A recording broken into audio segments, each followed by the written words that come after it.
কেন মেয়েরা অন্নপূর্ণা ভান্ডার পাচ্ছে না, লক্ষ্মীর ভান্ডার পাচ্ছে না? অন্নপূর্ণা ভান্ডার 1 মাস দেবেন, 3 মাস দেবেন না, পুজো পর্যন্ত বড়জোর দেবেন, তাও কিছু, সবাইকে নয়। দেখে দেখে দিচ্ছেন, চেকে চেকে দিচ্ছেন, বর্ণ দেখে দিচ্ছেন, ধর্মও দেখছেন না। আপনারা হিন্দু ধর্ম ভালোবাসেন না, আপনাদের হচ্ছে হিন্দুত্ব। কি হয়েছে অন্নপূর্ণাতে? পাবেন, আস্তে আস্তে পাবেন, যারা যোগ্য পাবেন। দুর্নীতিগ্রস্ত পিসি ভাইপো, তাদের দুর্নীতির একদম চূড়ান্ত। কিন্তু আজকেও ধর্ম বর্ণ, বর্ণ টর্ণ নয়, ধর্ম মানে কি ইঙ্গিত করেছেন? এর আগে বলেছিলেন আমি আছি বলে আছো, নইলে একটা কমিউনিটি 1 সেকেন্ডে শেষ করে দিবে। ইঙ্গিত তো পরিষ্কার। তৃণমূলের শাসনকালে লক্ষ্মীর ভান্ডার, বিজেপি আমলে রাজ্য সরকারি প্রকল্পের নাম বদলে হয়েছে অন্নপূর্ণা যোজনা। তৃণমূল আমলের বরাদ্দ 1,500, বিজেপির হাতে 1 লাফে বেড়ে দ্বিগুণ হয়েছে। কিন্তু অনেকেই মাসিক 3,000 টাকা পাচ্ছেন না। এই নিয়ে কোনো কোনো জায়গায় ক্ষোভ তৈরি হয়েছে। এই নিয়েই এবার বাকযুদ্ধে জড়ালেন প্রাক্তন ও বর্তমান মুখ্যমন্ত্রী। অন্নপূর্ণা ভান্ডার 1 মাস দেবেন, 3 মাস দেবেন না, পুজো পর্যন্ত বড়জোর দেবেন, তাও কিছু, সবাইকে নয়।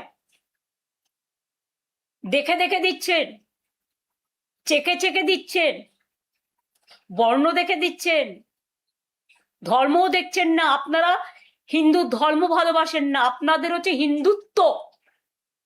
হিন্দু ধর্ম অনেক বড় মাপের জিনিস, যেটা স্বামী বিবেকানন্দ বোঝেন, রামকৃষ্ণ পরমহংসদেব বোঝে, বাংলার সংস্কৃতি বোঝে, আপনারা বোঝেন না। লক্ষ্মীর ভান্ডার ফিরিয়ে দিন। আর যারা অন্নপূর্ণা ভান্ডার থেকে বঞ্চিত হয়েছেন, লক্ষ্মীর ভান্ডার থেকে বঞ্চিত হয়েছেন, আমি তাদের বলবো, তাদের নাম, অ্যাড্রেস, বুথ, ঠিকানা, কে কি করেন, কেন ক্ষমতা থাকা, যোগ্যতা থাকা সত্ত্বেও পাচ্ছেন না, তার লিস্ট পাড়ায় পাড়ায় নিজেদের মধ্যে সংগ্রহ করুন। আমরা আগামী দিন নিশ্চয়ই কোনো সিস্টেম করব, সেই সিস্টেমের মধ্যে দিয়ে আমরা এগুলোকে জোগাড় করব, এবং আপনাদের সাথে পুরোপুরিভাবে আমি আছি, ছিলাম এবং থাকবো। কি হয়েছে অন্নপূর্ণাতে? পাবেন, আস্তে আস্তে পাবেন, যারা যোগ্য পাবেন। এখন অবধি উনি তো আজকেও ধর্ম বর্ণ, বর্ণ টর্ণ নয়, ধর্ম মানে কি ইঙ্গিত করেছেন? এর আগে বলেছিলেন আমি আছি বলে আছো, নইলে একটা কমিউনিটি 1 সেকেন্ডে শেষ করে দিবে। ইঙ্গিত তো পরিষ্কার। এখন অবধি ট্রান্সফার হয়ে গেছে টাকা 1,45,64,472 জনের অ্যাকাউন্টে। এর মধ্যে মুসলিম বেনিফিশিয়ারি আছে 19,20,00,000, 19.2। যারা যোগ্য তারা হিন্দু কি মুসলিম কি বিজেপি কি তৃণমূল কি পেয়েছেন। উনি পারবেন নাকি দেখাতে এসব করে?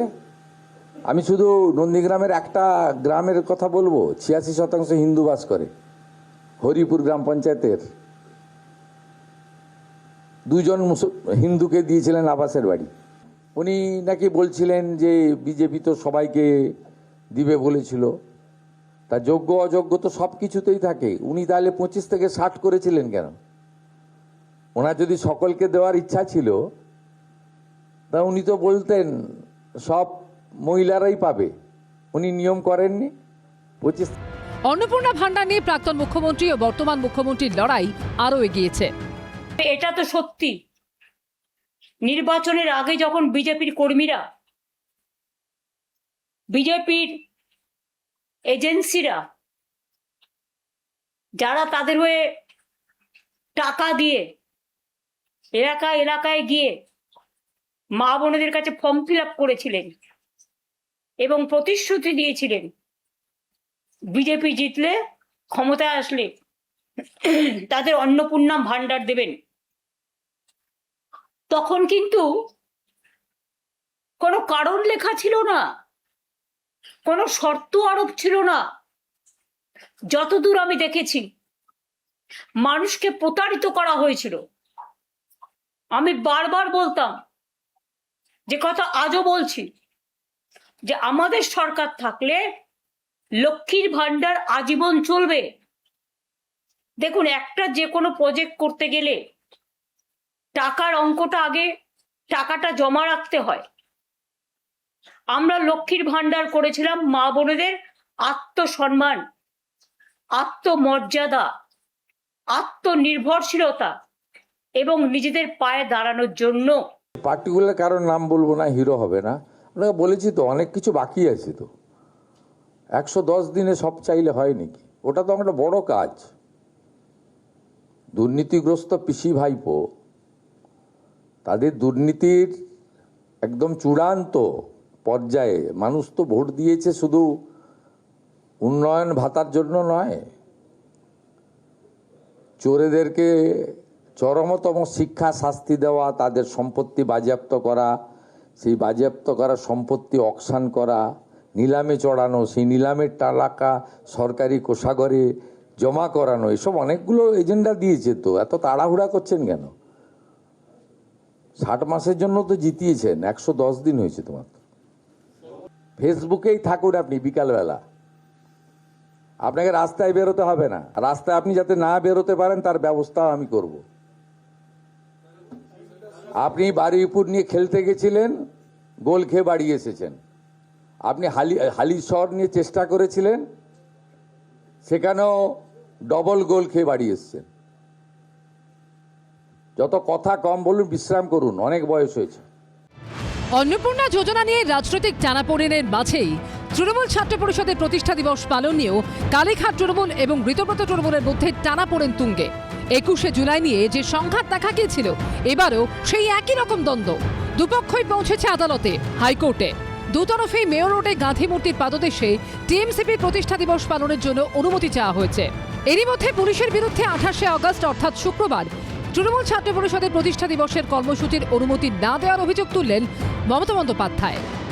আমরা ভদ্রতা করছি, 27শে জুলাই পারমিশন চেয়েছি আমরা পুলিশের কাছে 28শে আগস্টের জন্য, আজ পর্যন্ত পারমিশন পাইনি। শুক্রবার তৃণমূলের ছাত্র সংগঠন টিএমসিপির প্রতিষ্ঠা দিবস। প্রতি বছর মেয়র রোডে গাঁধী মূর্তির কাছে এই দিনটি পালন করে তৃণমূল। প্রধান বক্তা হিসেবে ভাষণ দেন মমতা বন্দ্যোপাধ্যায় ও অভিষেক বন্দ্যোপাধ্যায়। কিন্তু রাজ্যে রাজনৈতিক পালাবদলের পর পরিস্থিতি বদলে গেছে, ভেঙে খান খান হয়ে গেছে তৃণমূল। এই অবস্থায় মেয়র রোডে টিএমসিপি প্রতিষ্ঠা দিবস পালন করতেছে কলকাতা হাইকোর্টের বিচারপতি সৌগত ভট্টাচার্যর এজলাসে কালীঘাট তৃণমূল শিবিরের হয়ে আবেদন করেন প্রিয়াঙ্কা অধিকারী। ওই একই জায়গায় টিএমসিপি প্রতিষ্ঠা দিবস পালন করতেছে আদালতের দ্বারস্থ হন ঋতব্রত তৃণমূল শিবিরের সুদীপ রাহ। ফলে ইতিমধ্যে এ নিয়ে জটিলতা তৈরি হয়েছে। এরই মধ্যে সোমবার নিজেদের আসল তৃণমূল দাবি করে 28শে আগস্ট কালীঘাট তৃণমূল শিবিরকে মেয়র রোডে অনুমতি না দেওয়ার আবেদন চালানো ঋতব্রত তৃণমূল। দেখুন, আমরা মেয়র রোড চেয়েছি, এখনও কোনো আমরা নির্দেশ পাইনি।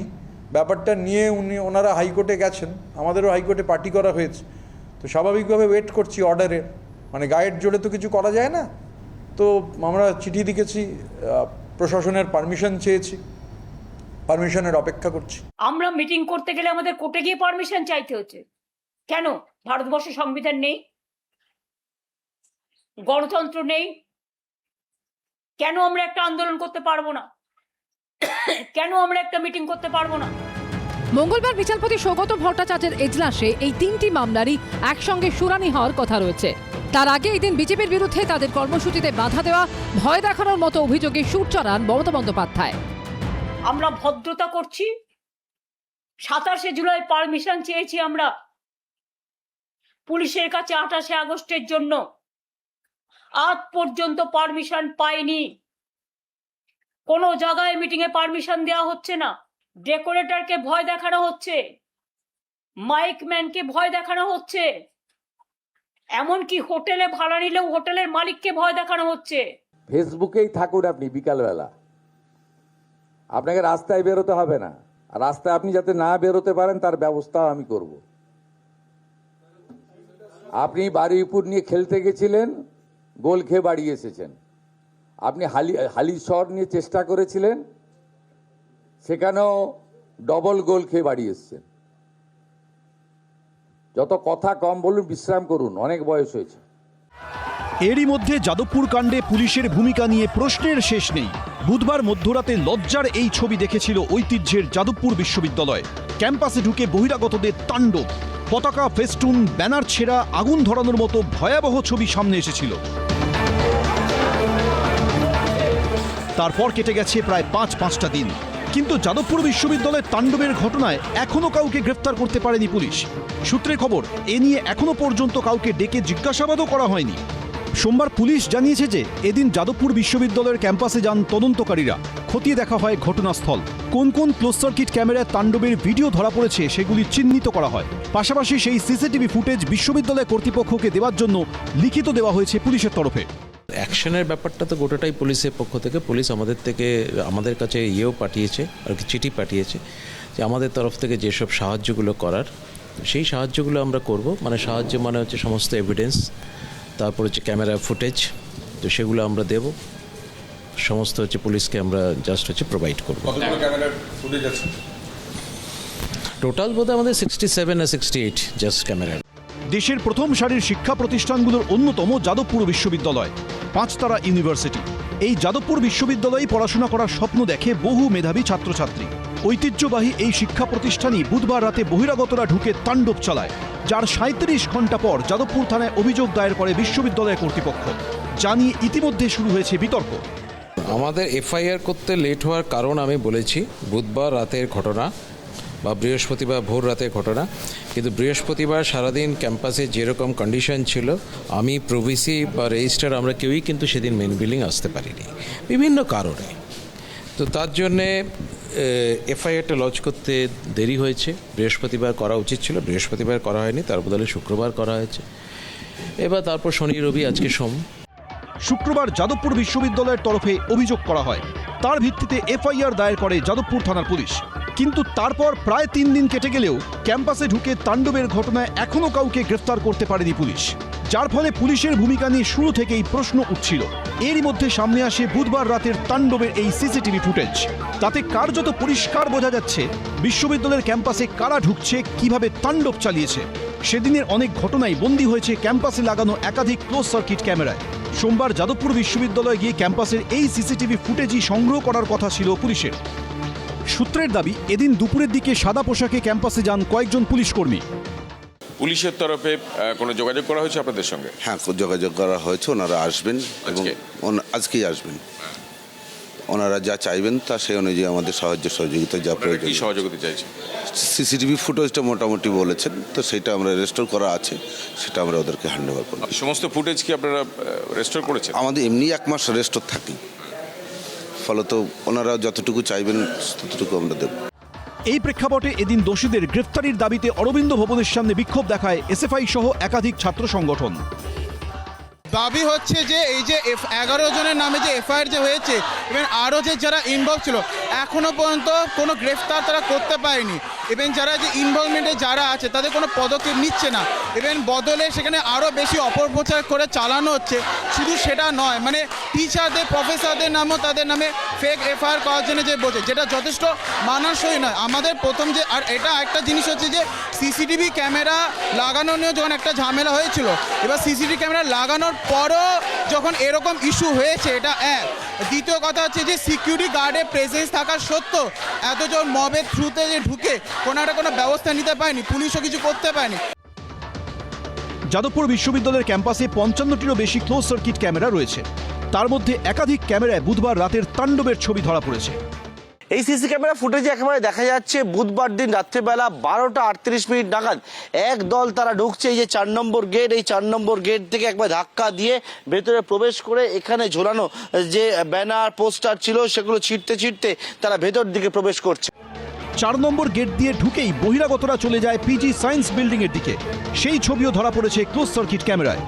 এই যে সিসি ক্যামেরা রয়েছে এখানে দেখা যাচ্ছে একবারে বুধবার রাত্রিবেলা 4 নম্বর গেট থেকে প্রবেশ করার পর একবারে পিজি সায়েন্স যে বিল্ডিং রয়েছে সেই বিল্ডিং এর সামনে একদল তারা চলে আসে এবং এসে এখানে হচ্ছে ব্যানার পোস্টার কেউ ছিঁড়ে ফেলে এবং ছিঁড়ার পরবর্তীকালে কেউ কার্নিশে উঠে পারে এবং তার পরবর্তীকালে বিভিন্ন পতাকা নিয়ে এসে রাস্তার মধ্যে রেখে তাতে কিন্তু আগুন পর্যন্ত জ্বালানো হয়। প্রশ্ন উঠছে, কি করে বহিরাগতরা ক্যাম্পাসের মধ্যে ঢুকে পড়ল? আমরা অনেকবার বলছি যেটা তদন্তের আওতায় আসা উচিত। যাদবপুর বিশ্ববিদ্যালয়ের গেট মধ্যরাত্রে খুলল কে, কার নির্দেশে খুলল, এটা অবশ্যই তদন্ত হওয়া দরকার। যাদবপুর বিশ্ববিদ্যালয়ের গেট এরকম মধ্যরাত্রে খুলে দেওয়ার কথা নয়। রাত্রি 9টার সময় সমস্ত একাডেমিক অ্যাক্টিভিটিস বন্ধ হয়ে যাওয়ার পর গেট বন্ধ হয়ে যায় এবং সেই গেট কখনোই মধ্যরাত্রে যারা সিকিউরিটির দায়িত্বে আছেন তাদের খুলে দেওয়ার কথা নয়। গভীর রাতে কিছু অরবিন্দ ভবনের ভেতরে কিছু ছাত্র ঢুকেছিল, যারা কিভাবে ওই অরবিন্দ ভবনের ভিতরে এই ছাত্ররা ঢুকলো, যেখানে বাইরে থেকে স্টুডেন্ট ঢুকতে গেলে, বাইরে থেকে লোক ঢুকতে গিয়ে তারা বলছে বাইরের লোক ঢুকছে, তাহলে ভেতর থেকে তো অলরেডি লোক ঢুকে বসে আছে প্রশাসনিক ভবনে, যেটা সুরক্ষিত জায়গা, সেখানে কি করে ছাত্ররা ঢুকলো এবং এটা অনেকক্ষণ ধরে চলেছিল, সেটা কি করে তারা ঢুকলো? সেক্ষেত্রে কি প্রশাসন দেখেনি? এরই মধ্যে ফের একবার যাদবপুর বিশ্ববিদ্যালয় নিয়ে কড়া বার্তা দিয়েছেন মুখ্যমন্ত্রী শুভেন্দু অধিকারী। वीडियो सब दिया मुझे, मैं भेज रहा हूँ वाइस चांसलर को चेक करने के लिए। चेक करेगा, वो आर्ट्स हॉस्टल में है, सब नहीं चलेगा यहाँ। राष्ट्रवादी काम करना पड़ेगा, इतना पावर आपको कोई नहीं दिया गया है। ये सब अंदर रह के किशन जी रेड सैल्यूट, ये सब नहीं चलेगा। किशन जी যাদবপুরে তার নামে স্লোগান উঠলে বরদাস্ত করবেন না। কিষেনজি এবং তার বাহিনীর সাহায্য নিয়ে তৃণমূলের পক্ষ থেকে যারা চলেছেন, তৃণমূল নেত্রীর একাধিক কথাতে শুভেন্দু ওর নাম এসছে। তো আমি জানি না উনি কতটা চলেছেন, তবে এটা আমি মনে করতে পারি সবাইকে, কিষেনজি কিন্তু চেয়েছিলেন মমতাকে পরের মুখ্যমন্ত্রী দেখতে, তৃণমূলের মুখ্যমন্ত্রী দেখতে, যে তৃণমূলেরই নেতা এবং পরবর্তী সময় এমপি অথবা এমএলএ অথবা মন্ত্রী শুভেন্দুবাবু নিজেই। ফলে কখন কোন কথাটা কে বলছেন, উনি বরদাস্ত করার কে? দেশবিরোধী কথা, দেশবিরোধী কথা মানে কোনটা? যেটা বিজেপির পছন্দ হবে না সেটা দেশবিরোধী কথা? বিজেপি তো আগাগোড়া দেশবিরোধী ছিল, আগাগোড়া স্বাধীনতা সংগ্রামের বিরোধী ছিল। যাদবপুর বিশ্ববিদ্যালয়ের 4 নম্বর গেট দিয়ে হুড়মুড়িয়ে ভিতরে ঢুকছে বহিরাগতরা। ছেঁড়া হচ্ছে পোস্টার, পিজি সায়েন্স বিল্ডিং এর সামনে পোড়ানো হচ্ছে পতাকা। যাদবপুর কাণ্ডের সামনে এসেছে একাধিক সিসিটিভি ফুটেজ, সামনে এসেছে এই ভাইরাল ভিডিও।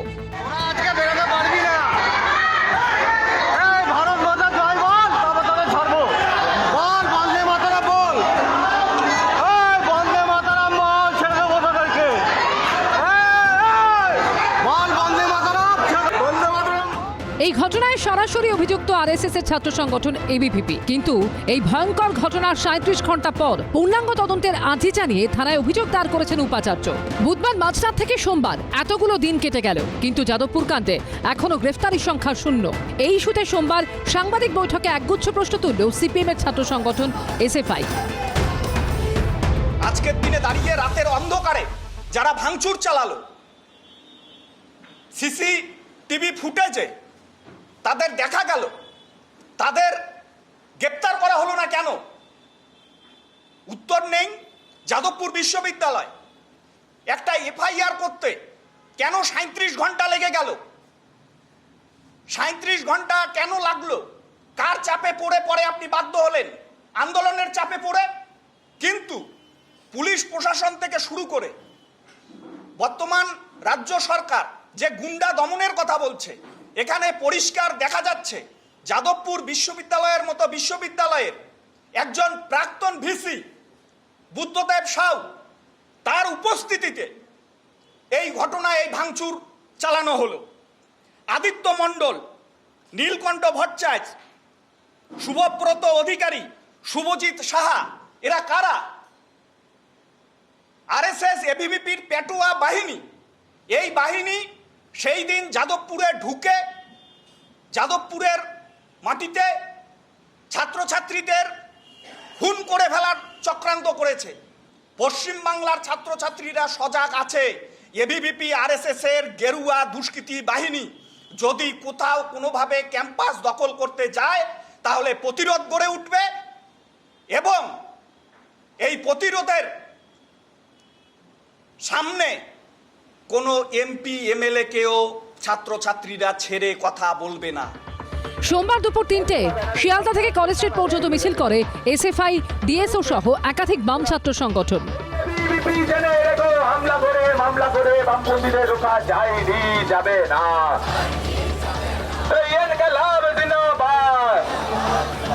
তাদের দাবি 37 ঘন্টা পরে কেন এফআইআর করা হলো, এখনো পর্যন্ত কেন কাউকে গ্রেপ্তার করা হলো না, কেন প্রাক্তন উপাচার্যকে সেদিন রাত্রে ওই তাণ্ডবের সময় সেখানে দেখা গেল, কেন একজন বিধায়িকা তিনি এইভাবে গোটা আন্দোলনের নেতৃত্ব দিলেন, গোটা ঘটনার নেতৃত্ব দিলেন। মূলত এই প্রশ্নগুলোকে সামনে রেখেই তারা মিছিল করছেন। এনটিএ, এনইপি এই সবের মাধ্যমে দেশের শিক্ষা ব্যবস্থাকে ধ্বংস করা হচ্ছে, বাতিল করতে হবে। আর সমস্ত ইউনিভার্সিটি কলেজে যেভাবে আরএসএস বিজেপির তাণ্ডব চলছে বন্ধ করতে হবে, ছাত্র ভোট করাতে হবে। কলেজ স্ট্রিটে শেষ হয় মিছিল। এরপর কলকাতা বিশ্ববিদ্যালয়ের সামনে পথসভা করে এসএফআই, ডিএসও সহ একাধিক বাম ছাত্র সংগঠন। সোমবার যাদবপুর কাণ্ডে আরএসএস এর ছাত্র সংগঠন এবিভিপির কর্মী সদস্যদের মারধরের প্রতিবাদে পাল্টা মিছিল করল আরএসএস প্রভাবিত একাধিক সংগঠন। শিক্ষা বাঁচাও, যাদবপুর বাঁচাও এই স্লোগানে পথে নেমেছিল পশ্চিমবঙ্গ সচেতন নাগরিক ও প্রবুদ্ধ সমাজ। ঢাকুরিয়া থেকে যাদবপুর 8B বাসস্ট্যান্ড পর্যন্ত এই মিছিলের আহ্বায়ক ছিলেন শিক্ষাবিদ পদ্মশ্রী নারায়ণ চক্রবর্তী। ঢাকুরিয়া থেকে এই মিছিল শুরু হয়েছে, যাবে 8B পর্যন্ত এবং এই মিছিল যেরকমভাবে করা হচ্ছে, এই মিছিলে যে সামনে ব্যানার রাখা হয়েছে তাতে লেখা রয়েছে যে পশ্চিমবঙ্গ সচেতন নাগরিক ও প্রবুদ্ধ মঞ্চ লেখা রয়েছে, প্রবুদ্ধ সমাজ লেখা রয়েছে। কিন্তু এখানে যারা রয়েছেন সবাই রয়েছেন মূলত বিজেপি, আরএসএস, এবিভিপির যারা সংগঠনের সঙ্গে যুক্ত তারা রয়েছেন। আমরা যেরকমভাবে মিছিলের শুরুতে দুই বিধায়ককে দেখেছি, সর্বরী মুখোপাধ্যায়, দেবাশিস ধর, তাদেরকে দেখেছি। এছাড়াও আমরা দেখতে পাচ্ছি সেই প্রাক্তন উপাচার্য যাদবপুরের যিনি সেদিনকের ঘটনাস্থলে যাকে দেখা গিয়েছিল তিনি রয়েছেন। এছাড়া এবিভিপির ছাত্র নেতারা যারা রয়েছেন তারা এখানে রয়েছেন এবং এই মিছিল যে চলছে আমরা কথা বলার চেষ্টা করব। আপনাদের দাবি কি মূলত আজকে? আজকে দাবি আমি আগেও বলেছি, এখনো বলছি যে যাদবপুর বিশ্ববিদ্যালয় এই শিক্ষাঙ্গনকে দেশ বিরোধী এবং কোনো রকম ধ্বংসাত্মক কাজের জন্য ব্যবহার করা যাবে না। যে প্রশাসন, যে অধ্যাপকরা এর সঙ্গে জড়িত সেই সিস্টেমটার বিরুদ্ধে আমাদের এই আন্দোলন এবং এই প্রচার। সেদিনে যে গন্ডগোল, সেই গন্ডগোলে এমব্লেম ভাঙা হয়েছিল। আপনি যাদবপুরের প্রাক্তনী, আপনি কিভাবে দেখেন বিষয়? দেখুন, এমব্লেম ভাঙা হয়েছিল, এর আগেও অনেক রকম এইভাবে এই সব কাজকর্ম, ধ্বংসাত্মক কাজকর্ম হয়েছে। আপনি বলুন তো যে যাদবপুর বিশ্ববিদ্যালয়ের বর্তমান উপাচার্য যিনি এর ব্যাপারে একটি কমিটি তৈরি করলেন, তার চেয়ারম্যান যিনি একটি বিশ্ববিদ্যালয়ের উপাচার্য ছিলেন, সেই টেন্টেড লোকটি, তার সম্পর্কে কোনো প্রচার হচ্ছে না কেন যে তাকে চেয়ারম্যানের পোস্ট থেকে বরখাস্ত করা হয়েছিল কোর্ট অর্ডারে এবং 20,000 টাকা ফাইন হয়েছিল তার, এবং তিনি আজকে আমি যতদূর শুনলাম সকালে তিনি রিজাইন করেছেন। বুকে লাথি মারা হয়েছে, পেটে লাথি মারা হয়েছে, ইনজুরি রিপোর্ট আছে। এবং আমাদের যে ছাত্রনেতাকে যারা জাতি তুলে কথা বলেছে তাদের সবকে ইনভেস্টিগেশন করে যারা দোষী তাদেরকে দোষী করা হোক। এবং যারা এই যে ভুল একটা ন্যারেটিভ চালাচ্ছে, এই যে একটা বাংলার প্রফেসর সে ন্যারেটিভ চালাচ্ছে যে আমরা নাকি ফলক ভেঙেছি, এবিভিপি নাকি ফলক ভেঙেছে, প্রথম ফলকটা তার হাতেই দেখা গেছে, তাকে তদন্তর আওতার মধ্যে নিয়ে আসা উচিত। তদন্ত নিজের মতন করে এগুক, সেইটা আমরা চাহিদা জানাচ্ছি। পুলিশকে আমরা সময় বেঁধে দিচ্ছি, 7 দিনের মধ্যে যদি সব কিছু ঠিকঠাক না হয় আমরা আবার ব্যাপক সংখ্যা নিয়ে যাদবপুর থানা অভিযান করব। আজকে শিক্ষিত মানুষেরা বিভিন্ন বিশ্ববিদ্যালয়, মহাবিদ্যালয়ের শিক্ষক শিক্ষিকা তারা রাস্তায় নেমেছেন একটা সন্ত্রাসের বিরুদ্ধে কথা বলতে। যে বাস্তুতন্ত্র লাল সন্ত্রাসের সঙ্গে সাংবাদিকের নামে অ্যাক্টিভিস্ট তারাই সেখানকার সংবাদপত্রের প্রথম পাতার খবর তৈরি করেন। যে লাল সন্ত্রাস স্বপ্নদ্বীপের মৃত্যুর বিরুদ্ধে একটি কথা বলে না, যে লাল সন্ত্রাস তার বিরুদ্ধে কোনো মতবাদ প্রকাশ করলেই তার উপরে নেকড়ের মতো ঝাঁপিয়ে পড়তে হবে, সে ব্যাপারে কিন্তু এই মিডিয়া একটি কথাও বলে না। আজকের এই শিক্ষিত মানুষেরা এই সমবেত যে বাস্তুতন্ত্র তার বিরুদ্ধেই এই রাস্তায় নেমেছেন। কালচারাল মার্কসিজমের এই সার্বিক বাস্তুতন্ত্রকে পশ্চিমবাংলার মানুষ ব্যর্থ করবে এবং তাদের সকলের মুখোশ খুলে দেবে। বুধবার রাতে যাদবপুর বিশ্ববিদ্যালয়ের 4 নম্বর গেট দিয়ে ঢুকে তাণ্ডব চালিয়েছিল বহিরাগতরা। পরদিন অর্থাৎ বৃহস্পতিবার এই 4 নম্বর গেটের সামনেই তুমুল উত্তেজনা ছড়ায়, ভেঙে যায় বিশ্ববিদ্যালয়ের এমব্লেম। জানিয়ে সোমবার পাল্টা অভিযোগ করেছে এবিভিপি। শিয়ালদা থেকে শুরু হয়েছে মিছিল এবং উত্তম যে মিছিল দেখাচ্ছে, দেখতে পাচ্ছ যে বিভিন্ন বাম ছাত্র সংগঠন তাদের আন্দোলন, তাদের মিছিল এবং তারা পথে নেমেছেন। শিয়ালদা থেকে কলেজ স্ট্রিট পর্যন্ত এই মিছিল যাবে এবং যে ব্যানার সামনে রেখে তারা মিছিল করছেন তাতে কিন্তু স্পষ্ট বলা হচ্ছে যাদবপুরের যে তাণ্ডব, সেই তাণ্ডবের প্রতিবাদ এবং যেভাবে শিক্ষার অঙ্গনকে বারবার আক্রান্ত হচ্ছে তার বিরুদ্ধে তাদের প্রতিবাদ। এই মিছিল এগিয়ে যাচ্ছে এবং এই মিছিল থেকে তারা দাবি তুলছেন যে ঘটনা ঘটছে তার প্রতিবাদ। যাদবপুর বিশ্ববিদ্যালয় সহ মেদিনীপুর সহ যেভাবে সারা রাজ্যের ক্যাম্পাসগুলোয় বিজেপি আক্রমণ করছে, যাদবপুর কর্তৃপক্ষের 37 ঘন্টা সময় লেগে গেল এই বহিরাগত গুন্ডাদের বিরুদ্ধে এফআইআর করতে। যেভাবে একজন বিধায়িকা তিনি বলছেন যাদবপুরে তাণ্ডব করবে, আমাদের স্পষ্ট কথা এই সমস্ত আক্রমণকারীদের বিরুদ্ধে এবিভিপি রাজ্যের সভাপতি, ওদের কেন্দ্রীয় কমিটির সদস্য বুদ্ধদেব সাহ, প্রাক্তন উপাচার্য, তারা মধ্যরাত্রেবেলা গিয়ে যাদবপুরে আক্রমণ করেছে। এই সমস্ত গুন্ডাদের অবিলম্বে গ্রেপ্তার করতে হবে, শাস্তি দিতে হবে এবং বিশ্ববিদ্যালয়ের স্বাধিকার, সেই স্বাধিকার রক্ষা করতে হবে। যে সর্বরী মুখার্জি এই ধরনের কথা বললেন তাকে দুটো পরিচালন সমিতির মাথায় বসিয়ে দেওয়া হলো।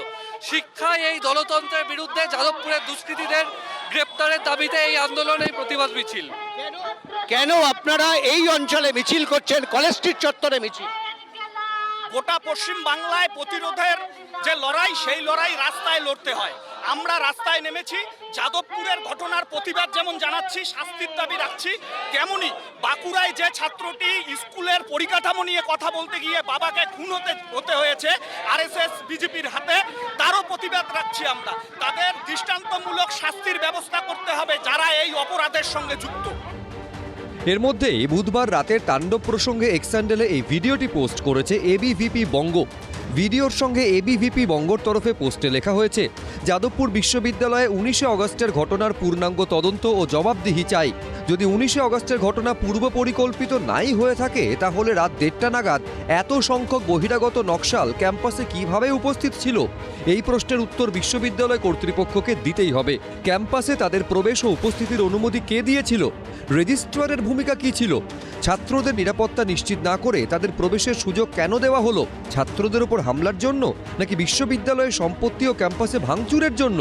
বিশ্ববিদ্যালয়ের ল অ্যান্ড অর্ডার এবং ছাত্র নিরাপত্তা রক্ষায় ব্যর্থ রেজিস্ট্রারের অবিলম্বে অপসারণ এবং 19শে অগস্টের ঘটনা নিরপেক্ষ, পূর্ণাঙ্গ ও উচ্চ পর্যায়ের তদন্ত চাই। এদিন বিশ্ববিদ্যালয়ের 4 নম্বর গেটের সামনে দিয়ে যখন মিছিল যাচ্ছে তখন সেখানে দেখা যায় অভূতপূর্ব পুলিশি নিরাপত্তা। আজকে সেই পরিস্থিতি তৈরি না হয় আগে ভাগে আজকে যে গেরুয়াপন্থী বা আরএসএস পন্থী যে বিশিষ্টজনদের যে মিছিল, সেই মিছিলের কিন্তু আগে থেকে কিন্তু পুলিশি বন্দোবস্ত রাখা হয়েছে এবং প্রচুর পুলিশি বন্দোবস্ত রাখা হয়েছে। ভেতরে বিশ্ববিদ্যালয়ের নিরাপত্তা রক্ষীরা যেমন আছেন, বাইরে কলকাতা পুলিশের নিরাপত্তা রক্ষীরা রয়েছেন। আমরা দেখতে পাচ্ছি প্রথম হচ্ছে এই মহিলা পুলিশ দিয়ে এই জায়গাটাকে ব্লক করে দেওয়া হয়েছে। আমরা সারি সারি মহিলা পুলিশকে দেখতে পাচ্ছি এইভাবে ব্লক করে দেওয়া হয়েছে। তারপর এই গার্ডরেল দিয়ে এখানটা আটকে দেওয়া হয়েছে। তারপর একটা পুলিশের ঘেরাটোপ দিয়ে দেওয়া হয়েছে এবং তারপর গোটা মিছিলটাকে পুলিশ এইভাবে নিয়ে যাচ্ছে, অর্থাৎ যাতে সেই মিছিল থেকে কেউ বাইরে বেরিয়ে আসতে না পারেন। এবং এই মিছিলে বিশিষ্টজনরা হাঁটছেন, অধ্যাপকরা হাঁটছেন, প্রাক্তন উপাচার্যরা হাঁটছেন এবং পাশাপাশি এখানকার যে বিজেপি প্রার্থী মানে বিধায়ক তিনিও হাঁটছেন। সব মিলিয়ে সেই জায়গা থেকে যাতে অপ্রীতিকর পরিস্থিতি তৈরি না হয়, স্লোগান যেন এসে যুদ্ধ না হয় স্লোগানের ভেতর থেকে এবং বাইরে থেকে, যে পরিস্থিতি দুদিন আগে তৈরি হয়েছিল তার জন্য আজকে আগে ভাগে এই গেট বন্ধ করে দেওয়া হয়েছে। এবং এই শুধু 4 নম্বর গেট নয়, পাশের 3 নম্বর গেট, পরের গেট, সমস্ত গেটই বন্ধ করে দেওয়া হয়েছে। যেহেতু এই মিছিলটা মানে ঢাকুরিয়া থেকে যাদবপুর থানা হয়ে যাদবপুর বিশ্ববিদ্যালয়ের পাশ দিয়ে 8B দিকে যাচ্ছে। বুধবার যাদবপুরে তাণ্ডবের ঘটনায় প্রাক্তন উপাচার্য বুদ্ধদেব সাউয়ের উপস্থিতি ঘিরে বিতর্ক তৈরি হয়েছে। বিতর্ক দানা বেঁধেছে যাদবপুরের বিজেপি বিধায়ক সর্বরী মুখোপাধ্যায়ের মন্তব্যেও। এদিন দুজনেই এই মিছিলে অংশ নেন। 1 নম্বর গেটের কাছে অনেক ছাত্র একদল ছাত্রদের সাথে মারপিট করছিল। গেট খোলা হয়েছিল মানে কার নির্দেশ? গেট খোলা হয়েছিল সেটা হচ্ছে কি ছবিতে কোনো দেখতে পাওয়া যায়নি, কার নির্দেশে সেটা জানে, সিকিউরিটিকে জিজ্ঞেস করুন।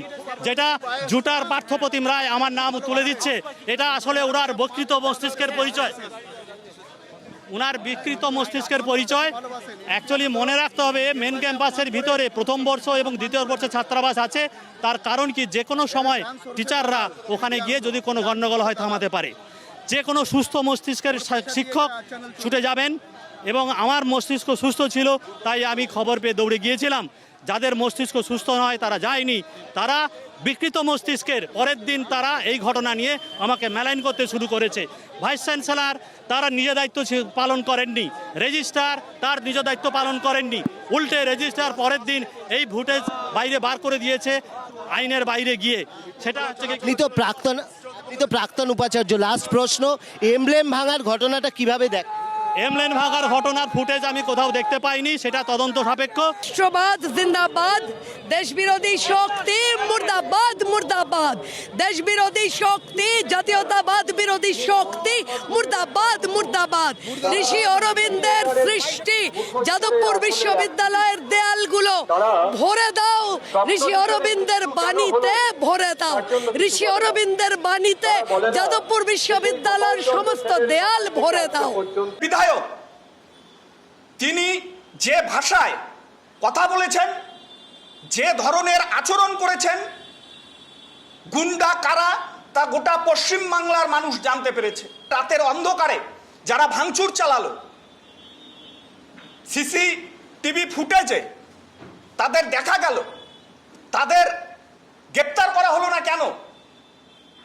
উত্তর নেই। আরএসএস পন্থীদের মিছিল ঘিরে যাদবপুর 8B বাস স্ট্যান্ডে নিরাপত্তা ছিল চোখে পড়ার মতো। ইতিমধ্যে কিন্তু এবিভিপি এবং আরএসএস এর যে মিছিল, সেই মিছিল কিন্তু শেষ হয়ে গিয়েছে। যাদবপুর 8B থেকে তারা ডিসবার্স হয়ে গিয়েছে, কিন্তু পিছনে থাকা এই যে লেনিনের মূর্তি তুমি দেখতেই পাচ্ছ, এই লেনিনের মূর্তি কিন্তু এখনো পর্যন্ত পুলিশ কর্মী থেকে শুরু করে র্যাফের জওয়ান তারা কিন্তু উপস্থিত রয়েছেন। তুমি জানো যে এই লেনিনের মূর্তিকে কেন্দ্র করে ইতিমধ্যে কিন্তু একাধিকবার বিতর্ক সৃষ্টি হয়েছে। গতকালও কিন্তু এই লেনিনের মূর্তির কাছে কুশপুত্তলিকা দাহ করা হয়েছে এবিভিপির তরফ থেকে। স্বাভাবিকভাবেই এই লেনিনের মূর্তিকে কেন্দ্র করে যাতে কোনো ধরনের কোনো অপ্রীতিকর ঘটনা না ঘটে, সে কারণেই কিন্তু একেবারে কলকাতা পুলিশের তরফে এখানে ব্যারিকেড করে দেওয়া হয়েছে। র্যাফের জওয়ান রয়েছে, কলকাতা পুলিশের অফিসাররা রয়েছেন, যাতে কোনো ধরনের কোনো অপ্রীতিকর ঘটনা না ঘটে। কিছুক্ষণ আগেই তুমি জানো যে ঢাকুরিয়া থেকে যাদবপুর 8B পর্যন্ত একটি মিছিল, সেই মিছিল ছিল কিন্তু মূলত আরএসএস এবং তার পাশাপাশি যারা এবিভিপির সমর্থক তাদের। সেই মিছিল কিছুক্ষণ আগে কিন্তু 8Bতে শেষ হয়েছে, কিন্তু তারপরেও এই যে লেনিনের মূর্তি, সেই মূর্তিকে ঘিরে যে সতর্কতা বা তৎপরতা কলকাতা পুলিশের, তা কিন্তু একেবারেই কমেনি। বরঞ্চ তারা কিন্তু যে কোনো অপ্রীতিকর পরিস্থিতি এড়ানোর জন্য এখানে মোতায়েন রয়েছেন, যাতে এই লেনিনের মূর্তিকে কেন্দ্র করে কোনো ধরনের নতুন করে কোনো বিতর্কের সৃষ্টি না হয়।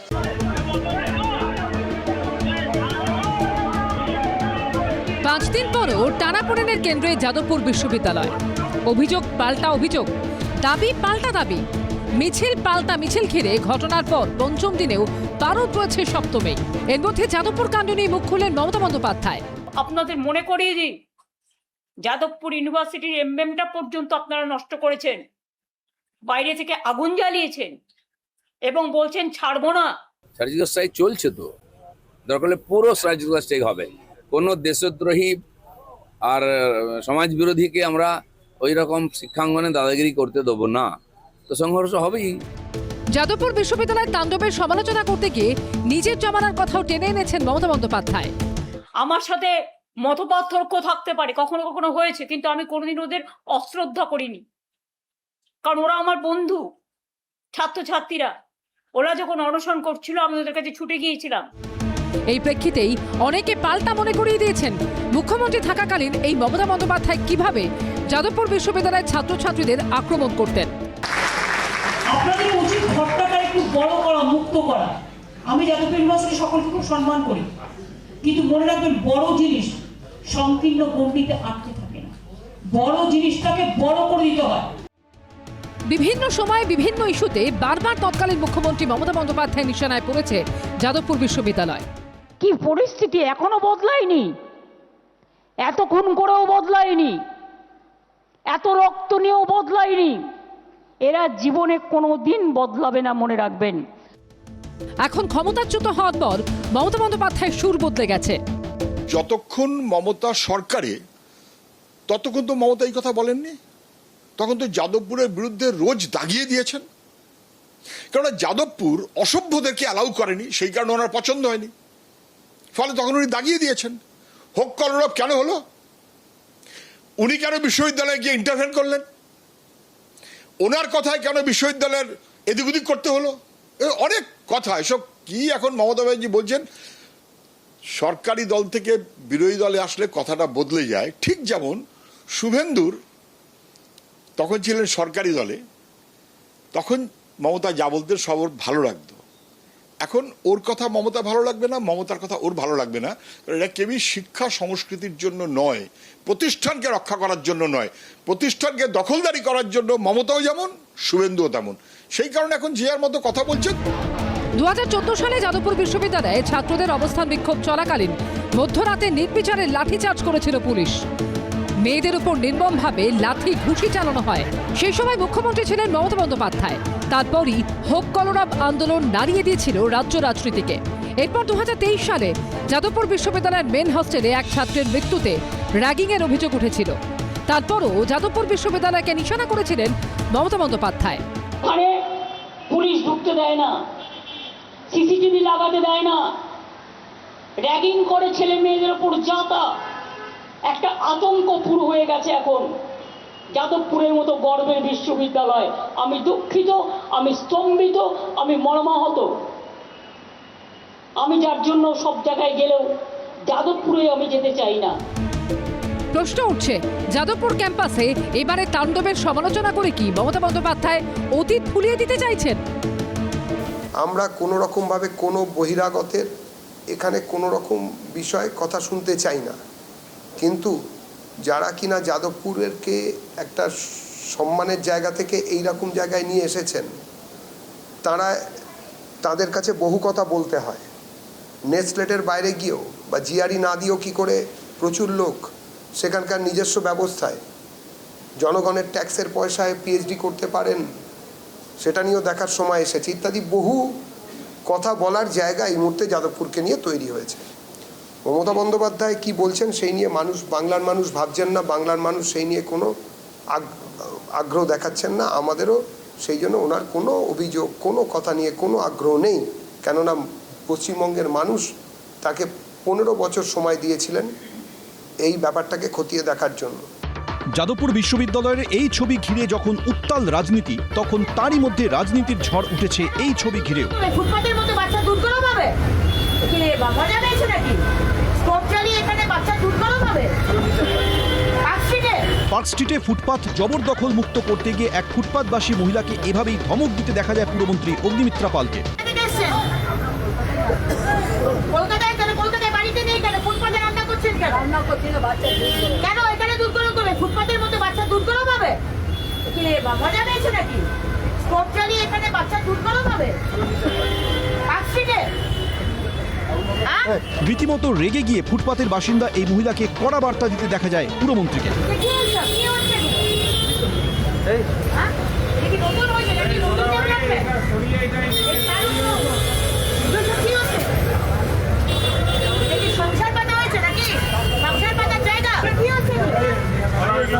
কে অধিকার দিয়েছে এখানে গাড়ি সংসার পাতার? আপনারা কোথা থেকে এসছেন? বাড়ি কোথায়? এখানে এসছেন কেন? এই সমস্ত মাদুর ফাদুর ব্যাগ থলি ফলি সব আটান। এই ভিডিও সামনে আসতেই রাজনৈতিক বিতর্ক শুরু হয়েছে। পার্ক স্ট্রিটে গিয়ে এই মহিলার সঙ্গে কথা বলেন কালীঘাট তৃণমূলের বিধায়ক কুণাল ঘোষ। সোশ্যাল মিডিয়ায় ছবি পোস্ট করে তিনি লেখেন, মহিলাকে কেন ফুটপাতে বাচ্চার দুধ গরম করতে হচ্ছে সেটা মানবিকতার সঙ্গে জেনে বিকল্প ব্যবস্থা করা গেল না। শুধু ফতোয়ার ভাইরাল ভিডিও দিয়ে কি উন্নয়ন সম্ভব? গরিব বলে ফুটপাতে থাকতে হবে? প্রশ্নটা শুনলাম, কিন্তু গরিবকে কেন ফুটপাতে থাকতে হয় এটা ভাবা তো রাষ্ট্রের দায়িত্ব। চারপাশে চোর ডাকাত ঘুরছে, রাজনৈতিক আশ্রয় পাচ্ছে, সেটিং করে দলবদল করে বাঁচছে, আর রাষ্ট্রের পুলিশের কাজ হবে ফুটপাত বাসিনীর বাচ্চার দুধ গরম করা স্টোভ হটানো। কটাক্ষ করে তিনি লেখেন, অবশ্য বিধ্বংসী সর্বনাশা বন্যার জল দেখে যে সরকার সৌন্দর্যে মুগ্ধ হয়ে গান ধরে, সেই সরকার যে গরিব বিরোধী অমানবিক সেটা বুঝতে বেশি পরিশ্রম করতে হয় না। পাল্টা নিজের অবস্থানে ব্যাখ্যা দিয়েছেন পুরমন্ত্রী অগ্নিমিত্রা পাল। আর যদি অ্যাক্সিডেন্ট হয় কে দায় নেবে? মাননীয় মুখ্যমন্ত্রী, না আপনারা, না সরকার? আজকে ওই ফুটপাতের মধ্যে কেরোসিন স্টোভে 1 গামলা দুধ জাল দেওয়া হচ্ছে। 1 গামলা দুধ ওই 6 মাসের বাচ্চা খাবে? আর স্টোভে আগুন জ্বালিয়ে যে রাস্তা দিয়ে, যে ফুটপাত দিয়ে অনবরত লোক যাচ্ছে, ছোট বাচ্চারা স্কুল থেকে যাচ্ছে, যে কোনো সময় অ্যাক্সিডেন্ট হবে। আর যদি অ্যাক্সিডেন্ট হয়, কে দায় নেবে? ইউডিএমএ দপ্তর, নগর উন্নয়ন দপ্তর, পুলিশ, সরকার, না আপনারা? আজকে মানবিকতার কথা বলা হয়েছে। আমরা মানবিক, আপনাদের থেকে মানবিকতা শিখতে হবে না। এই ইস্যুতে মুখ খুলেছেন প্রাক্তন মুখ্যমন্ত্রী মমতা বন্দ্যোপাধ্যায়। দানবিকতার কোনো ক্ষমা নেই। কি করেছেন আপনারা? দরিদ্রদের পাশে না দাঁড়িয়ে মা দুধ ফোটাচ্ছে বাচ্চার জন্য, তার থাকার জায়গা নেই, সে অসহায়। অসহায় মানুষের থাকার ব্যবস্থা তো করুন। দুধটাকে ফেলে দিতে আপনাদের গায়ে লাগে না? মনে রাখবেন, মায়ের অভিশাপ বড় অভিশাপ। চমকাচ্ছেন, ধমকাচ্ছেন। আমি এই পরিবারটার দায়িত্ব নিতে রাজি আছি। আমাদেরই কোনো সহকর্মীর বাড়িতে আমি তাদের থাকা এবং বাচ্চাদের পড়াশুনো শেখার, তাদের খাবার ব্যবস্থা করে দেবো। পাল্টা কড়া জবাব দিয়েছেন মুখ্যমন্ত্রী শুভেন্দু অধিকারী। হ্যাঁ, নিয়ে যান। তবে ওই মহিলা রাজি হলে তো, আমি তো দেখলাম হালি শহরে তৃণমূল কাউন্সিলরই ওনার সঙ্গে দেখা করতে রাজি হলেন না। আমার সঙ্গে দেখা করলেন, আমার কাছে বিচার চাইলেন, মুখ্যমন্ত্রী রিলিফ ফান্ডের 10 লক্ষ টাকা নিলেন আমার হাত থেকে চেক। আমি চাকরির পাঠালাম, চাকরির ফর্মও আমাকে বায়োডাটা পাঠালেন। ওনার লোকরাই তো ওনার উপর কনফিডেন্স রাখছেন না। পুরমন্ত্রীর আচরণ নিয়ে উঠে আসছে পরস্পর বিরোধী মতামত। মা তার সন্তানকে দুধ খাওয়াচ্ছে, সেখানে ওই ধরনের আচরণ বা ওই ধরনের কথা কিন্তু সর্বতোপক্ষে কখনোই সমর্থনযোগ্য নয়। কেননা শিশুর যে অধিকার, মায়ের যে অধিকার এবং ল্যাকটেটিং উইমেন, এদের যে অধিকার আন্তর্জাতিক স্তরে আছে, এই দুগ্ধ পান করানো বা শিশুর জন্য দুধ তৈরি করা, এটা কিন্তু তার অধিকারের মধ্যে পড়ে।